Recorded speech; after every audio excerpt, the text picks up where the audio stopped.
سارے کے سارے سرکاری وسائل خرچ کر دیے جاتے ہیں صرف ایک امپورٹڈ لاڈلے کو وزیر اعظم کی شیروانی پہنانے کے لیے۔ فارم 45 کے مطابق صرف 17 نشستیں ایسی ہیں جو مسلم لیگ نون کے حصے میں آتی ہیں۔ وہ نگران حکومت جو شہریار افریدی کو جنازے پر نہیں جانے دے رہی تھی، آج وہ جی حضوری اور تابع داری میں پیش نظر آتے ہیں۔ کل کے فرعون آج ایک بار پھر سے بھائی چارے کا مظاہرہ کرتے ہوئے دوبارہ سے انہی لوگوں کے گھر پر بیٹھے ہیں۔ الیکشن کمیشن صاحب کہتے ہیں کہ جی ثابت کریں کہ دھاندلی کہاں پہ ہوئی ہے۔ پیٹرول اور ڈیزل کی قیمتوں میں 11 روپے تک اضافہ کیے جانے کا امکان ہے۔ بسم اللہ الرحمن الرحیم، السلام علیکم، میں ہوں گلفام چودھری، آپ دیکھ رہے ہیں IRK نیوز۔ پاکستان میں ہونے والی کچھ عام ترین ڈیولپمنٹ آپ کے سامنے رکھنی ہے۔ فرسٹ آف آل، جس طرح سے آپ کو پتہ ہے کہ پاکستان کی سیاست کے اندر ایک گہما گہمی جاری ہے، اور جب سے الیکشن ہوئے ہیں تب سے جوڑ توڑ کا سلسلہ جاری ہے۔ اس دوڑ میں مسلم لیگ نون، جن کی ریئلٹی میں صرف 17 سیٹیں ان کو ملی ہیں، یعنی مسلم لیگ نون کے قائد لندن سے آئے، ان کو پاکستان میں لانچ کیا گیا، ان کی ٹوٹلی سہولت کاری کی گئی، ان کے لیے پورے پاکستان کی بیوروکریسی کو نظریں بچھانے کا حکم ملتا ہے، پوری پنجاب پولیس کو ان کی تابع داری کا حکم ملتا ہے، پورے کا پورا نظام ان کے سامنے لیٹ جاتا ہے،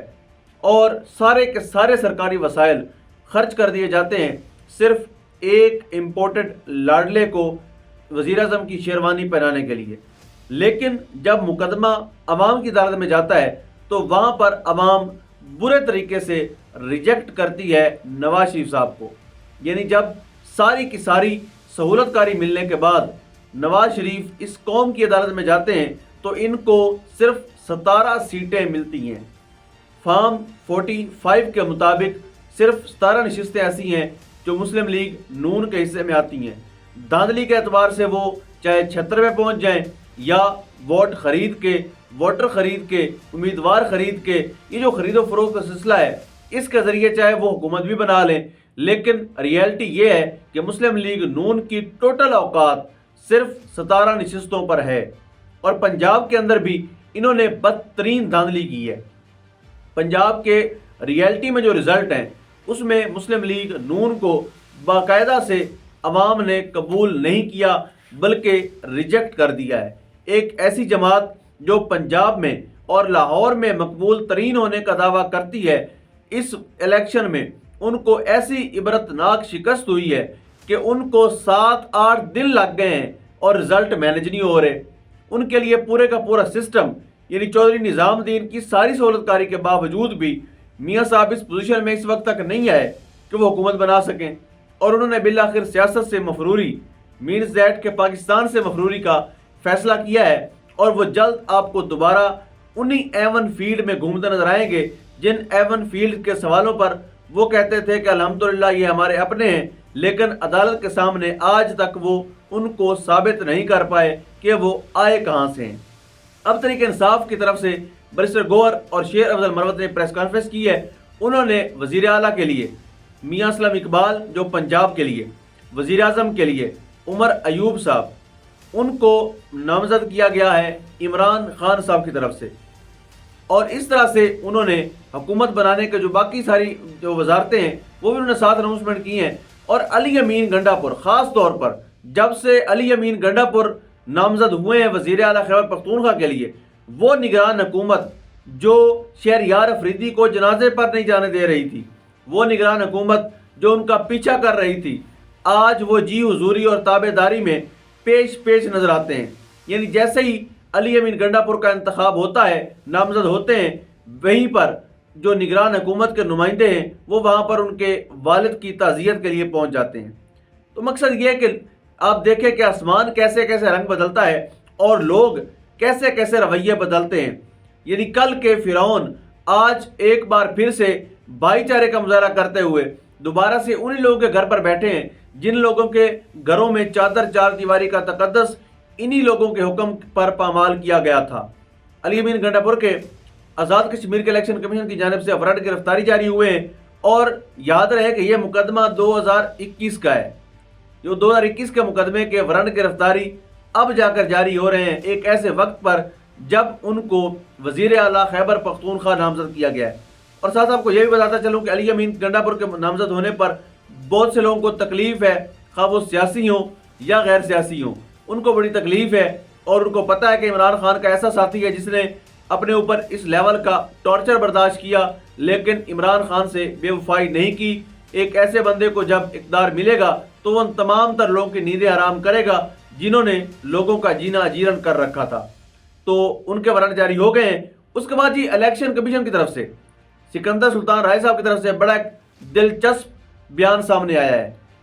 الیکشن کمیشن صاحب کہتے ہیں کہ ثابت کریں کہ دھاندلی کہاں پہ ہوئی ہے۔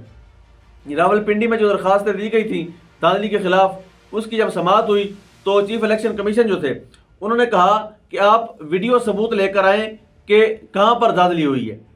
اور مزید جو تھا NA-55 سے کامیاب امیدوار ابرار احمد کے وکیل الیکشن کمیشن میں پیش ہوئے۔ انہوں نے جب بات کی تو انہوں نے یہ کہا چیف الیکشن کمیشن نے، سکندر سلطان راجہ نے، کہ کہاں پر دھاندلی ہوئی ہے۔ تو چیف الیکشن کمیشن صاحب ذرا آنکھیں کھولیں، ہوش میں آئیں، اللہ رب العزت کو حاضر ناظر جان کر ذرا کھلی آنکھوں سے دیکھیں کہ آپ کے اس سلیکشن 2024 کے اندر کس قدر درندگی، سفاکیت اور بے ایمانی کا مظاہرہ کیا گیا ہے۔ یعنی ایک پارٹی کو دیوار سے لگایا گیا، ایک پارٹی کو کمپین نہیں کرنے دی گئی، ایک پارٹی کے بینر تک سرکاری گاڑیاں آ کر اتارتی تھی، ایک گاڑی کے امیدواران کو کمپین کرنے کی اجازت نہیں تھی، ایک پارٹی کے امیدواروں کی فیملیز تک جو تھی وہ پریشر کے اندر تھی، ان کو بھی کہا جا رہا تھا کہ اگر وہ گھر آئے گا یا اگر تم لوگ کمپین کرتے رہو گے ہم تمہیں اٹھا لیں گے۔ یعنی ایک خاتون سنم جاوید کو آپ لوگ رہا نہیں کر سکے، ایک خوف سے کوئی وہ مریم نواز کو ٹکر نہ دیں۔ آپ نے مریم نواز کے مخالف امیدوار مہر شرافت علی کو کمپین نہیں کرنے دی، آپ نے مریم نواز کے مخالف امیدوار شہزاد فاروق کو گرفتار کروایا، تھانے میں ذلیل کیا۔ یعنی ایک مہارانی جو ہے اس کی سہولت کاری کے لیے یہ نظام اس حد تک گر چکا ہے کہ وہ اس کے مقابلے میں کون ہے، کیسا ہے، اس کا کریکٹر کیسا ہے، وہ پاکستان کے لیے کتنا مخلص ہے، اپنے سوسائٹی کے لیے کتنا مخلص ہے، وہ ساری کی ساری چیزیں بلا کر اپنے ذاتی انتقام میں ان کو پھنسا دیا جاتا ہے اور ذاتی انتقام کی بنیاد پر گرفتار کر لیا جاتا ہے۔ وہاں پر آپ کو نہ تو اخلاقی برائلٹیز نظر آتی ہیں اور چیف الیکشن کمیشن صاحب کو وہ بھی نظر نہیں آتا، جہاں پر خواجہ آصف جیسا جو نوسرباز آدمی ہے وہ 1 لاکھ کی لیڈ سے 50,000 کی لیڈ سے ہار رہا ہوتا ہے، یا خواجہ آصف جیسا آدمی 50,000 کی لیڈ سے ہار رہا ہوتا ہے، اچانک سے جیت جاتا ہے۔ کیسرا الہی سے ان کا بھتیجا صالح حسین 1 لاکھ کی لیڈ سے ہار رہا ہوتا ہے، وہ بھی جیت جاتا ہے۔ چیف الیکشن کمیشن کو تمام تر وہ نشستیں نظر نہیں آ رہی جہاں پر دھاندلی ہوئی ہے، اور وہ بھی نظر نہیں آ رہے جو خرید و فروخت کے لیے منڈیاں لگا کر بیٹھے ہیں، وہ کہتے ہیں ویڈیو ثبوت لے کر آئیں۔ تو یہ بڑی بے شرمی کی بات ہے اور بڑی نادانی کی بات ہے۔ اگر آپ ایسا کریں گے چیف صاحب تو یقینی طور پر آپ تاریخ کے کوڑے دان میں پھینکے جا چکے ہیں۔ اور آخر میں آپ کو بتاتے چلیں کہ ایک بار پھر سے چونکہ شہباز سپیڈ کی حکومت آنے کی تیاریاں کر رہی ہے اور ان کی تیاریوں سے پہلے ایک ٹریلر جاری کیا جا رہا ہے، یعنی پیٹرول اور ڈیزل کی قیمتوں میں 11 روپے تک اضافہ کیے جانے کا امکان ہے۔ اور ویسے بھی جب PDM آئی تھی اس نے مزید عوام کا جینا اجیرن کیا تھا، اور ان کے اقتدار کا مقصد ہی یہی ہوتا ہے کہ عوام کو سکھ کا سانس نہیں لینے دینا۔ ایک مہنگائی اور غربت کی چکی میں پستی یہ عوام دوبارہ سے کس طرح سے مسلم لیگ نون اور ان کی خواہشات کا بوجھ کیسے اٹھا سکے گی، یہ شاید آنے والے وقت میں ہی اندازہ ہو سکے گا۔ اللہ پاک وطن عزیز کا حامی و ناصر ہو۔ پاکستان زندہ باد۔